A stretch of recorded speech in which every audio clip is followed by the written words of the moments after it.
Bom dia, esse menino. Bom dia, dona moça. Hoje nós estamos aqui para dar continuidade às nossas aulas sobre bases moleculares da vida.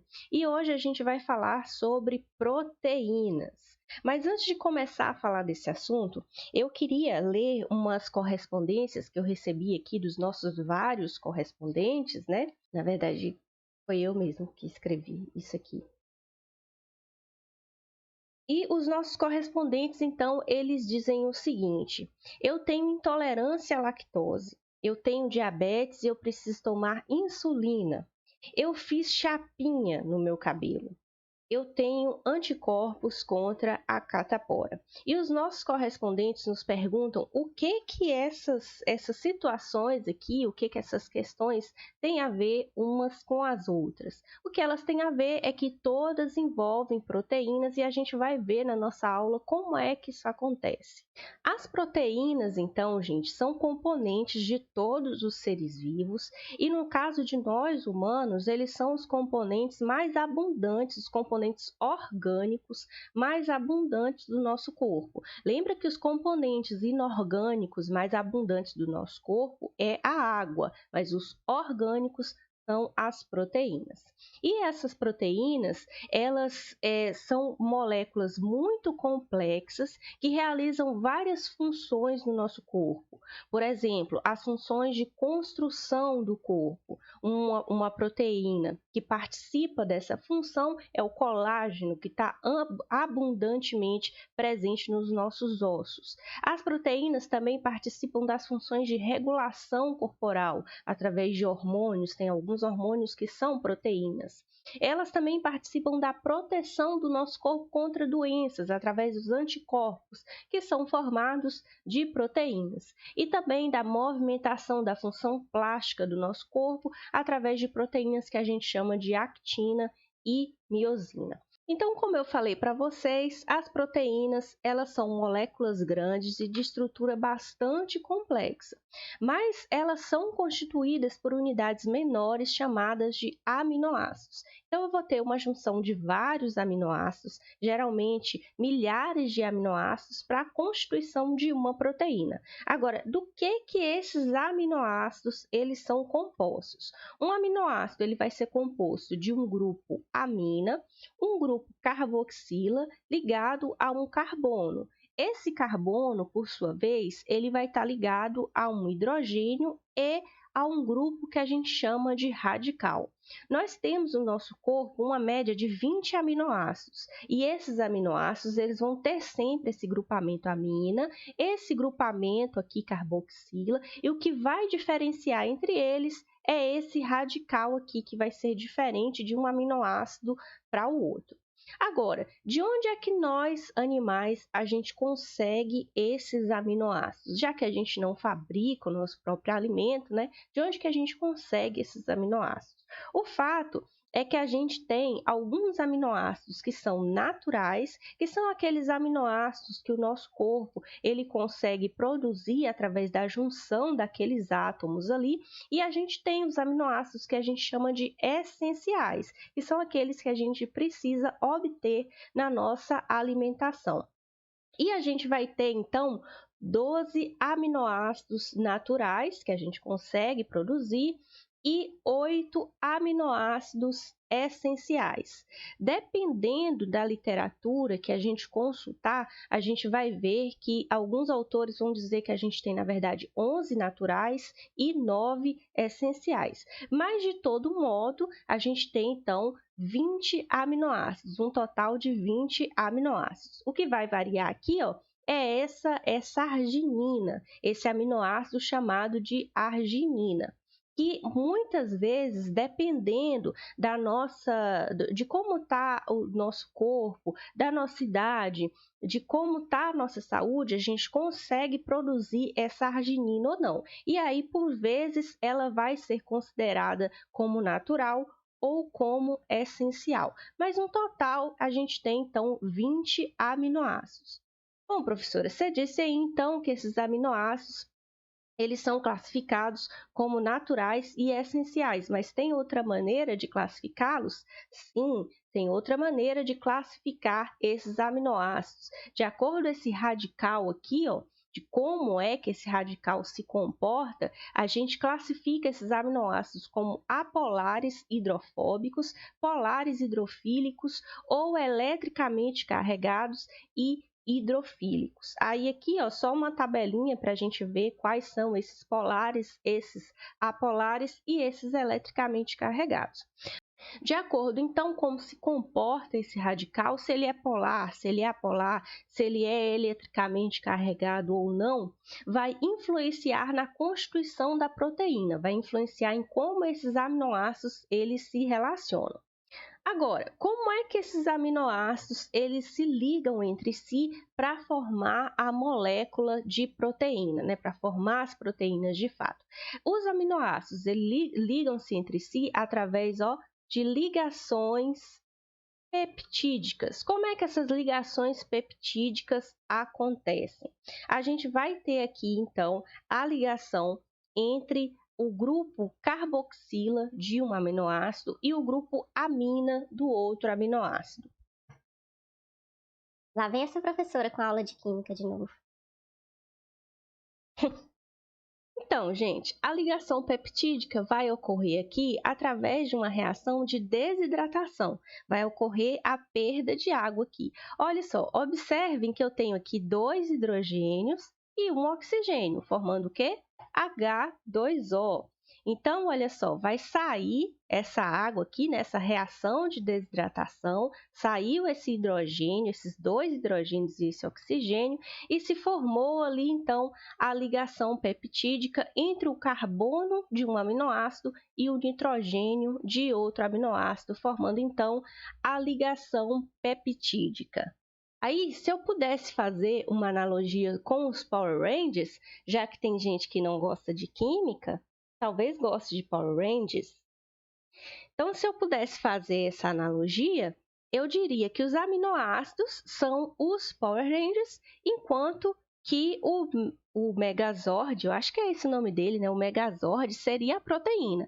Todos os Power Rangers se ligando ali para formar aquela proteína. Bom, então vamos lá. Eu tenho então os aminoácidos naturais e os essenciais. Vou tirar eles aqui, ó, para então fazer a ligação entre eles, formando então uma cadeia polipeptídica, ou seja, uma cadeia de vários aminoácidos que depois vai dar origem a uma proteína. Professora, nessa cadeia polipeptídica ou nessa cadeia que depois vai dar origem às proteínas, eu tenho que ter todos os 20 aminoácidos? Não. Não precisa ter todos os 20 aminoácidos. Alguns aminoácidos vão participar dessa cadeia polipeptídica, vão participar dessa proteína aí. E o que varia de uma proteína para outra é o número de aminoácidos e a sequência entre eles. Não necessariamente todos os 20, mas alguns vão participar ali. Então, essa sequência de aminoácidos, essa sequência de qual aminoácido vem antes e qual vem depois, a gente chama de estrutura primária. Essa sequência, então, dos aminoácidos, a gente chama de estrutura primária. Então, eu tenho aqui a estrutura primária, né, que é formado normalmente de milhares de aminoácidos, vão formar, então, essa estrutura primária da proteína, ou essa cadeia polipeptídica que vai originar uma proteína. E essa estrutura primária, ela vai retorcer-se, ela vai formar uma hélice que a gente chama de estrutura secundária.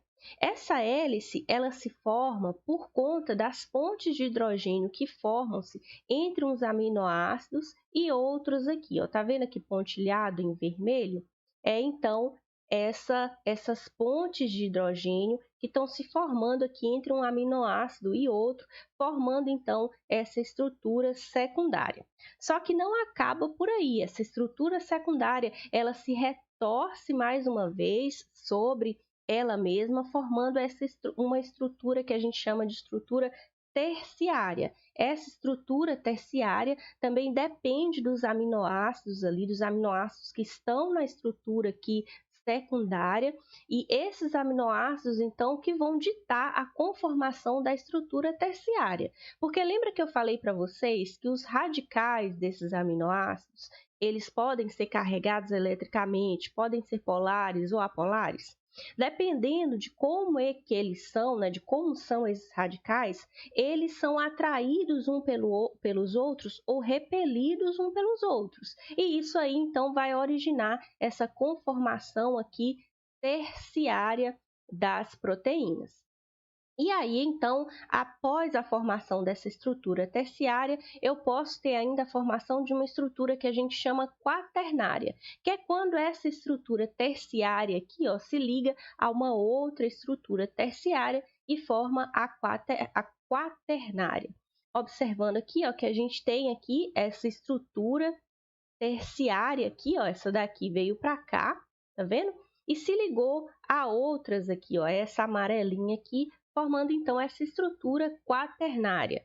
A hemoglobina, por exemplo, que é uma proteína que está no nosso sangue, que auxilia a carregar o oxigênio pelo nosso sangue, é uma proteína de estrutura quaternária. Então, a gente observa que as proteínas elas não são fios esticados. Apesar da gente ter aquela ligação entre os aminoácidos para formar a cadeia polipeptídica e depois formar essas proteínas, a gente observa que elas se retorcem sobre elas mesmas, formando essa estrutura complexa que são as proteínas. Agora, essas proteínas, elas são alteradas, elas podem ser alteradas por temperatura, por tratamentos químicos, pelo pH do meio. Então, dependendo desses fatores, essas proteínas, elas podem ser ativas ou não. Normalmente, as proteínas do nosso corpo, elas são ativas, elas são funcionais até 45 graus Celsius, 50 graus Celsius, talvez. Passando dessas temperaturas, elas não são ativas mais. Por isso que nós, humanos, a gente não consegue suportar essas altas temperaturas. Porque as nossas proteínas, elas desnaturam, ou seja, elas perdem a sua função. Por exemplo, aqui, ó, eu tenho aqui a estrutura de uma proteína, né, que seria uma estrutura já ali terciária. Se eu tenho altas temperaturas, se eu tenho reações químicas, eu posso ter essa proteína desnaturada, ou seja, ela perde aquela conformação e por isso ela perde a sua função. Vamos ver alguns exemplos aqui. O primeiro exemplo, a gente tem a clara do ovo. A clara do ovo é formada principalmente por uma proteína que a gente chama de albumina. Agora, vocês já observaram que a albumina, quando ela é aquecida, quando a gente frita ou cozinha o ovo, a albumina, ao invés de ficar transparente, assim como ela está aqui, ó, ela fica branca? Por que ela fica branca daquele jeito? Porque nas altas temperaturas, essa albumina ela se desnatura e coagula, ficando com essa coloração aqui branca. Então, esse processo, quando você esquenta a clara do ovo, você está desnaturando e coagulando uma proteína e por isso ela adquire essa coloração branca ali. Um outro exemplo é o alisamento térmico dos cabelos, é quando a gente usa a famosa chapinha nos cabelos. E aí, o que vai acontecer? A gente vai ter um alisamento térmico dos cabelos. É um alisamento momentâneo, onde a gente desnatura uma proteína que a gente tem nos nossos cabelos, chamada de queratina. Então, o que vai acontecer? Quando a gente usa a chapinha, né, quando a gente usa essa alta temperatura nessa proteína, nessa queratina, essa proteína ela vai momentaneamente se desnaturar, dando essa conformação aí lisa para os cabelos. Mas essa é uma desnaturação momentânea, porque se eu forneço alguma umidade para esses cabelos, essa proteína ela volta à sua conformação natural, à sua conformação normal. Então, é uma desnaturação momentânea, diferente daquela que a gente falou lá na albumina. Porque lá na albumina, o que a gente tem? A gente tem uma desnaturação permanente, não tem como a albumina voltar a ser o que era antes. Aí vamos falar agora de algumas das funções principais dessas proteínas. Uma função que a gente precisa falar é a função enzimática das proteínas. Nesse caso aqui, elas vão ter uma função catalisadora, ou seja, elas vão fazer uma aceleração seletiva de reações químicas. Elas vão ser, então, catalisadoras dessas reações. Só relembrando aqui rapidamente o catabolismo e o anabolismo. Lembra lá quando a gente falou sobre essas questões do metabolismo do corpo? A gente fala que catabolismo são as reações de quebra de moléculas para a geração de energia, enquanto as reações de anabolismo são as reações de síntese, quando a gente sintetiza alguma coisa. Então, as proteínas, elas são catalisadoras, elas realizam quebra das moléculas. E elas são específicas para as diferentes moléculas. E a gente pode observar isso aqui, ó. Por exemplo, a amilase, ela é uma enzima específica para o amido, enquanto a protease é uma enzima específica para a quebra de proteínas. E a oxidase vai participar, então, de reações de oxidação. Observem que a gente sempre coloca esse sufixo ase aqui depois do prefixo do nome a que a gente está se referindo. Por exemplo, a amilase, né, vem lá de amido, a gente só acrescentou aí o ase e temos a enzima específica aí do amido. Essa reação, então, como eu falei para vocês, da enzima, ela é específica para o seu substrato. E é o que a gente chama, então, é a reação que a gente chama, então, de chave e fechadura, porque ocorre um encaixe, é como se ocorresse um encaixe entre a enzima e o que ela vai degradar, né? E a molécula que ela vai catalisar. Aí vamos observar aqui, ó, digamos que isso aqui seja uma enzima, digamos que essa figura aqui seja uma enzima. E aqui eu tenho o substrato para essa enzima, ou seja, eu tenho a substância ou a molécula que essa enzima vai quebrar. Se esse substrato aqui for o amido, que está presente lá na batata, por exemplo, digamos que eu comi batata, e aí vai ter que ocorrer, então, essa reação de digestão desse amido. Como é que eu vou saber, então, qual é a enzima que vai quebrar esse amido? Ora, é só acrescentar o sufixo ase, né? Como eu já sei que é amido, a enzima que vai quebrar esse amido vai ser a amilase. Então, o que vai acontecer aqui? Eu vou ter aqui a amilase, e como eu falei para vocês, vai ser aquele esquema de chave e fechadura. Então, a enzima e o substrato, eles vão se encaixar ali naquele esquema de chave e fechadura. E aí eu formo, então, esse complexo aqui que eu chamo de complexo enzima-substrato. E é interessante a gente lembrar aqui que é necessário que o substrato ele ocupe todos esses sítios aqui, ou todos esses locais aqui da enzima para que ocorra a reação. Então, é necessário que esse substrato ocupe todos os sítios catalíticos, a gente chama de sítios catalíticos esses locais, para que ocorra de fato a reação. Então, eu tenho a enzima ali com seu substrato ali encaixado, e aí essa enzima, então, ela vai acelerar esse processo de quebra desse substrato, que no nosso exemplo aqui é o amido, e dando origem, então, aos produtos. Então, eu tenho a enzima juntando-se com o seu substrato. Esse substrato ele vai ser quebrado, dando origem aos produtos. Lembrando também que a enzima ela não é consumida nessa reação. A enzima ela é só um acelerador dessa reação, ela não é consumida, ela permanece intacta e ela pode, inclusive, depois fazer outras reações.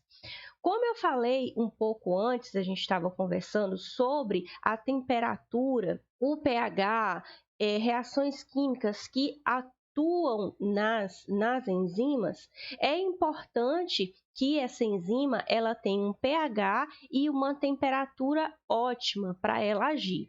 No caso da amilase, que a gente está dando o exemplo aqui, ela precisa do pH neutro para ela reagir, para ela fazer esse processo de quebra desse substrato. Se esse pH ele muda um pouco para mais ou para menos, essa enzima ela torna-se inativa, porque ela precisa daquele pH ali ótimo para agir. No nosso exemplo aqui, a gente está falando da amilase. A amilase ela atua na nossa boca. Ela é uma enzima que atua na nossa boca, que está presente na nossa saliva. E na nossa boca, o pH é neutro. Porém, quando essa amilase ela vai para o nosso estômago, ela vai junto com o alimento, né, para o nosso estômago, lá no estômago ela não atua mais. Por que ela não atua mais? Porque lá o pH é ácido. Tá? Então, ela perde a sua função lá no estômago. Ah, professora, já que a gente está falando de enzimas aqui, né, de digestão dessa questão, e quem tem intolerância à lactose? Como é que fica para a pessoa que tem intolerância à lactose? E o que isso tem a ver com as proteínas, né? Já que a gente falou lá no início, um dos nossos correspondentes falou sobre intolerância à lactose. O que acontece é que quando a pessoa ela tem intolerância à lactose, ela não produz essa enzima aqui que digere a lactose. Ela não produz a lactase. E aí ocorre todo aquele desconforto que pode ocorrer se a pessoa não produz essa enzima.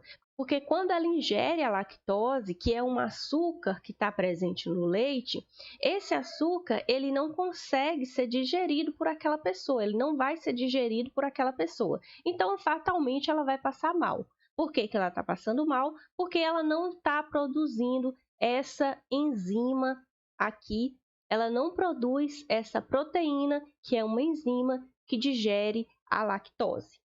Agora, as proteínas, elas também podem exercer funções de defesa no nosso corpo.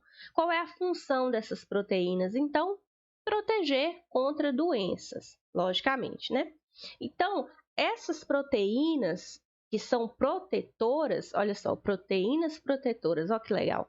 Elas atuam especificamente contra aquele antígeno que desencadeou o processo. Calma aí, professora. Calma aí que agora você falou umas coisas aí muito difíceis, eu não entendi nada. Vamos lá, vamos por partes então. Esse antígeno, gente, o que é um antígeno? Um antígeno, ele é uma substância, um organismo que vai desencadear um processo de defesa do nosso corpo. Então, ele vai desencadear o processo de produção de anticorpos. E esses anticorpos são formados pelo quê? Por proteínas, por várias cadeias de proteínas. Aí aqui um exemplo, né, de como seria um anticorpo. Fiz um desenho aqui representando esse anticorpo. Aí, digamos que a gente tenha lá vários antígenos ou várias substâncias estranhas ao nosso corpo. O nosso corpo ele vai reconhecer essas substâncias como estranhas ao nosso corpo, como prejudiciais ao nosso corpo, e vai começar a produzir anticorpos que eles são específicos para esse antígeno ou para essa substância estranha. Observem que os anticorpos eles se encaixam ali nesses antígenos. E aí eles podem desencadear a morte desses antígenos, a neutralização desses antígenos, dependendo do que é que a gente está falando, ou então eles podem sinalizar para as células efetoras do nosso corpo para matar esses antígenos. Mas, de qualquer forma, eles vão, então, fazer com que esses antígenos eles sejam neutralizados no nosso corpo. E eles são específicos para cada antígeno ou para cada agente patogênico que possa, porventura, ocasionar alguma doença no nosso corpo. Por isso que um dos nossos correspondentes lá no início falou, olha, eu já tenho anticorpos contra a catapora. Por que ele diz isso, né? Que ele já tem anticorpos contra a catapora? Porque uma vez que o corpo dele entrou em contato com esse vírus que ocasiona a catapora, ele produziu anticorpos que ficam ali na memória do nosso corpo. E se porventura esse vírus invadir o sistema dele novamente, ele já tem esses anticorpos que vão lutar aí contra essa catapora. Por isso que a gente diz que eles são específicos, ou seja, de acordo a cada antígeno, a gente produz esse anticorpo que é uma proteína. Mas nós também podemos ter proteínas de armazenamento, como é o exemplo da ovoalbumina. A ovoalbumina é um tipo de proteína que tem nos ovos lá das aves e que eles podem ser quebrados em aminoácidos. Essa proteína ela pode ser quebrada em aminoácidos para fornecer esses aminoácidos ao embrião que está ali no ovo em desenvolvimento. Então, aí é um exemplo de proteína de armazenamento. Mas nós também temos proteínas de transporte, que vai fazer o transporte de substâncias. A hemoglobina, que é uma proteína que está no nosso sangue, que carrega oxigênio pelo nosso sangue, é um exemplo, mas a gente também tem um exemplo das proteínas de membrana, que está lá na membrana de todas as nossas células, está lá no envoltório das nossas células. E essas proteínas de membrana, elas fazem, então, o transporte de materiais de fora da célula para dentro da célula ou de dentro da célula para fora da célula. Um outro exemplo de proteínas que a gente tem também são as proteínas hormonais, que elas vão fazer controle de várias funções ali do nosso corpo, como por exemplo a insulina. A insulina é uma proteína que vai fazer essas funções aí de hormônio. E para que serve esses hormônios? Para que serve essa insulina? Aí aqui, ó, nesse desenho aqui, a gente tem uma representação de o sangue de uma pessoa, né, com alta concentração de açúcar. Quando o sangue ele tem alta concentração de açúcar, o corpo ele começa a secretar insulina na nossa corrente sanguínea, para que essa insulina capture essa açúcar e aí diminua a concentração de açúcar no sangue, deixa a concentração de açúcar no sangue normal. Agora, tem pessoas que elas têm um problema que elas não produzem essa insulina, ou que elas produzem essa insulina defeituosa. E aí, elas podem ter um aumento muito grande da concentração de açúcar no seu sangue, dependendo do que elas consumirem, do que elas comerem, né? E aí, essa insulina, como ela não é produzida, ela é produzida de forma defeituosa, ela não consegue agir sobre essa concentração de açúcar no sangue, e aí essa pessoa pode precisar tomar essa insulina de forma artificial. Ela pode precisar injetar mesmo a insulina na sua corrente sanguínea para normalizar essas concentrações de açúcar aí na corrente sanguínea. Mas nós também temos proteínas receptoras, que são proteínas que estão ali nas membranas das nossas células nervosas, que elas vão fazer as funções de receptoras de estímulos químicos. Aí aqui a gente tem então essas bolinhas vermelhas aqui, estão representando os neurotransmissores, que são sinais químicos que a gente tem nas nossas células nervosas.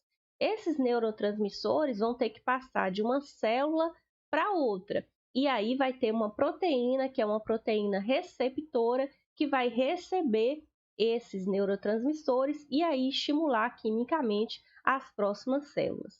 Nós também temos as proteínas motoras e contráteis, que participam da movimentação do nosso corpo. Essas proteínas são principalmente a actina e a miosina, que estão lá no nosso corpo e que vão fazer, então, essa movimentação aí do corpo. E também temos as proteínas estruturais, que vão fornecer sustentação ao nosso corpo. Um exemplo de proteína estrutural é o colágeno, que está presente lá nos nossos ossos e que confere, então, resistência a esses ossos. Um outro exemplo de proteína estrutural é a queratina. Até coloquei a embalagem de um produto aqui para cabelo, que é feito principalmente de queratina. Essa queratina é a proteína que está mais presente nos nossos cabelos e também oferece sustentação aí aos fios. Para terminar, então, vamos ver essa questão aqui lá da Universidade Estadual de Goiás, lá de 2017. As enzimas são, em sua grande maioria, proteínas com atividades catalítica e participam de diferentes reações metabólicas nos organismos. Todavia, para que essas ações ocorram, diversos fatores são necessários, dentre eles Aí vamos ver então o que a questão está perguntando para a gente, né? Ela está perguntando para que essa ação ocorra, qual ação, professora? Para que essa ação catalítica, ou seja, para que essa ação de quebra ali do substrato ou de qualquer substância que a gente esteja falando, para que essa ação ocorra, tem diversos fatores que são necessários. E eu falei para vocês aqui de alguns fatores que influenciam na ação dessas enzimas, como, por exemplo, temperatura e pH, né? Aí vamos ver então quais são esses fatores necessários aqui para que essas ações ocorram. Letra A, presença de metais tóxicos como cálcio e zinco que inviabilizam as reações enzimáticas. Ora, se a questão está perguntando para a gente o que é necessário para acontecer, ele está falando aqui de inviabilizar, e metais tóxicos, cálcio e zinco é metal tóxico? Não sei não, hein, gente? Está esquisita essa questão aqui, mas vamos lá para a letra B. Disponibilidade de substrato para ocupar todos os respectivos sítios catalíticos da enzima?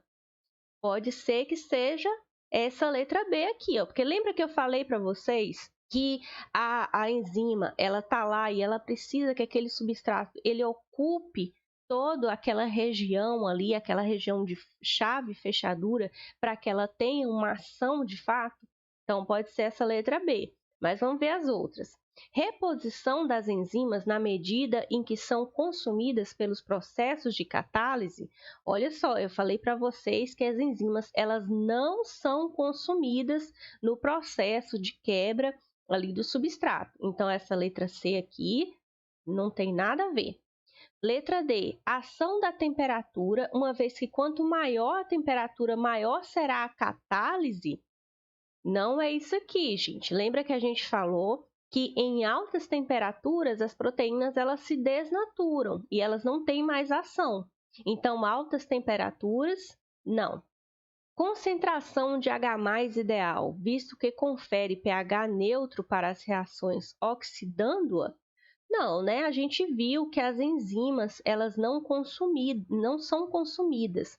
Nada acontece com elas durante o processo de quebra daqueles substratos. Então, a resposta aqui vai ser a letra B, de bola. Então, essa foi a nossa aula de hoje. Acredito que é a nossa última aula sobre bases moleculares da vida. Espero ter ajudado vocês. Se ficou alguma dúvida, deixe aqui nos comentários que eu vou tentar responder o mais rápido possível, tá bom? Valeu, gente. Até mais.